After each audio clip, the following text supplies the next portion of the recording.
No cabe duda de que los mosasaurios fueron unos de los reptiles marinos más exitosos y conocidos de todos los tiempos.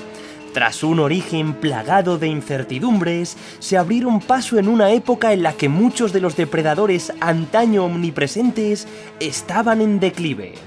A estos recién llegados, ahora les tocaba mover ficha y no iban a dejar pasar su oportunidad.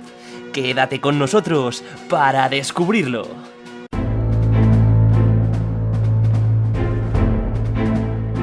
Hola, bienvenido a Paleomanía. Este vídeo es la tercera parte de una gran serie sobre los mosasaurios, por lo que si aún no has visto los capítulos anteriores, te recomiendo que lo hagas antes de continuar. Dicho esto, empecemos. Nos habíamos quedado en los cálidos mares del Turoniense, donde tras millones de años de existencia, los últimos pliosaurios habían desaparecido ya por completo.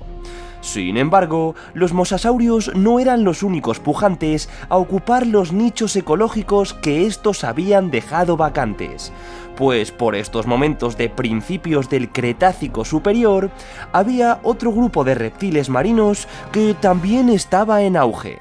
De entre los leptocleididos, unos interesantes plesiosaurios de pequeño y medio tamaño, había surgido un exitoso linaje, que durante el Cenomaniense y Turoniense alcanzaría su máxima diversidad: los policotílidos.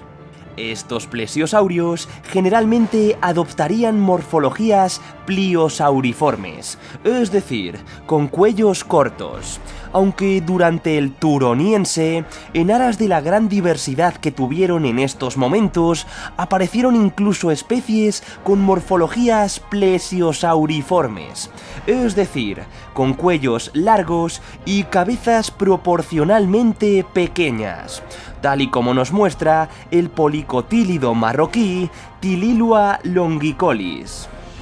A pesar de ello, los policotílidos pliosauriformes fueron con diferencia los más extendidos y los que acabarían estando presentes en los mares hasta el final del Cretácico. Estos animales eran ágiles depredadores de tamaño no demasiado grande, aunque por el momento los mosasaurios tampoco habían alcanzado grandes tallas. Especies como Trinachromerum bentonianum o Mauriciosaurus fernandesi abundarían en los mares del globo, pero los mosasaurios no se achantarían ante su presencia.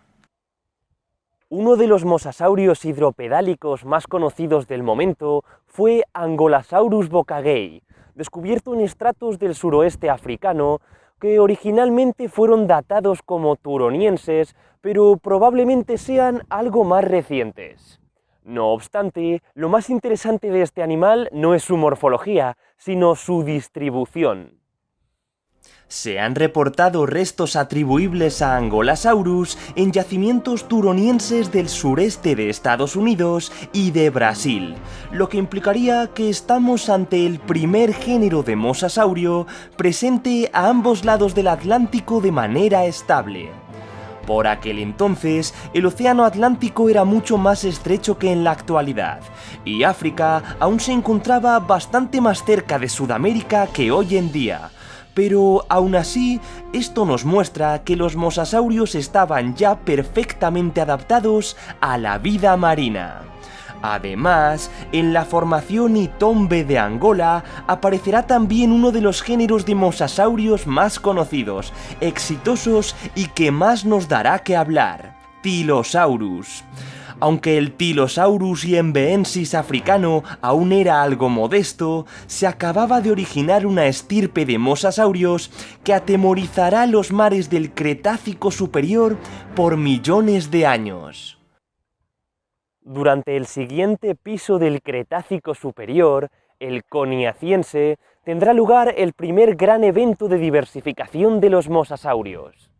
Hasta ahora se habían extendido por buena parte del globo, llegando incluso a estar presente en muchos ecosistemas marinos, aunque de manera algo tímida, pero ahora era el momento de dar un golpe sobre la mesa. Tradicionalmente, se ha dividido a los mosasaurios más avanzados en dos grandes grupos, los mosasaurios ruselosaurinos y los mosasaurios mosasaurinos.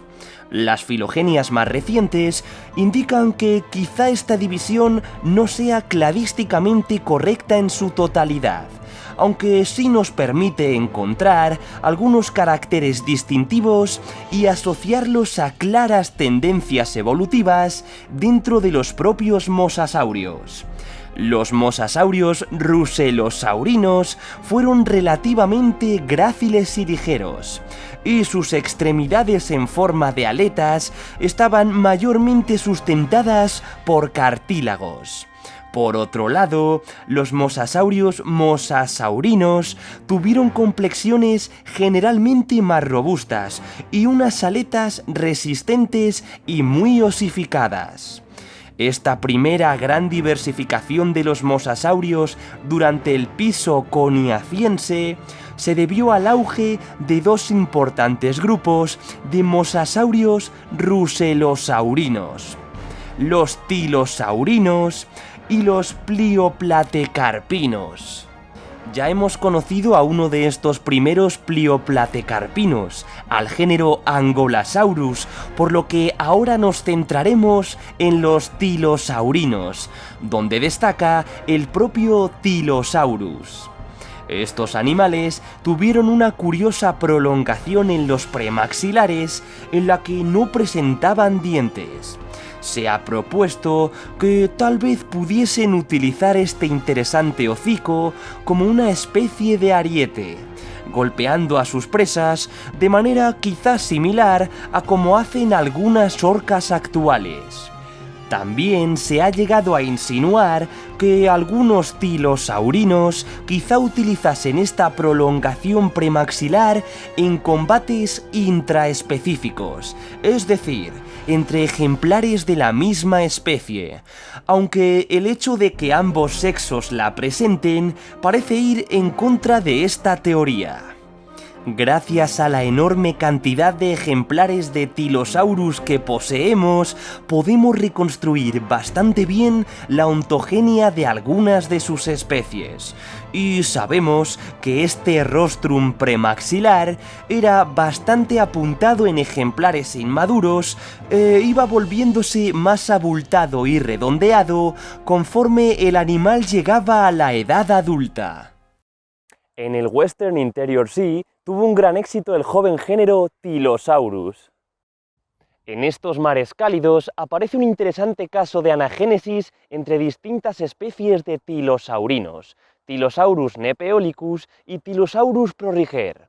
Pero ¿esto qué significa?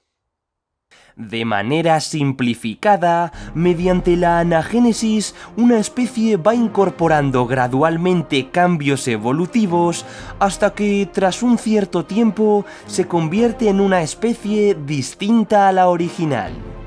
Esto contrasta con la cladogénesis, por la cual dos especies se diferencian y divergen evolutivamente.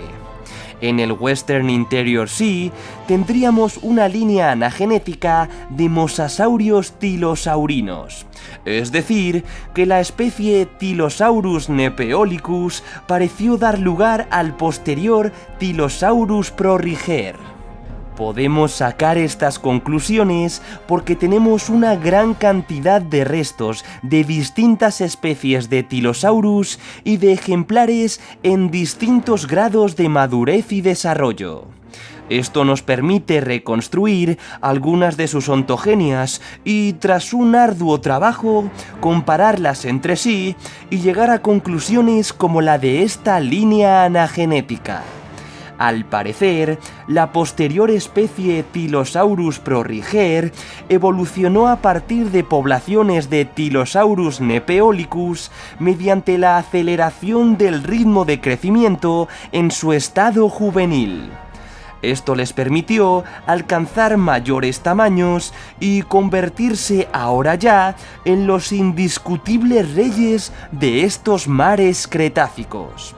Tilosaurus proriger ya llegó a tallas del orden de 12 metros de longitud. tal y como nos muestra el impresionante esqueleto fósil conocido como búnker, procedente del Western Interior Sea.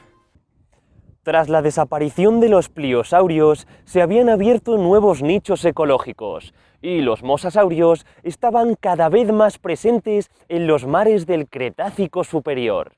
Durante el Turoniense, los policotílidos habían amenazado con hacerles sombra, pero según avanzase el Cretácico, quedaría muy claro que solo había un claro pujante a convertirse en rey de los mares. Como siempre, os dejo un pequeño esquema resumen de este vídeo.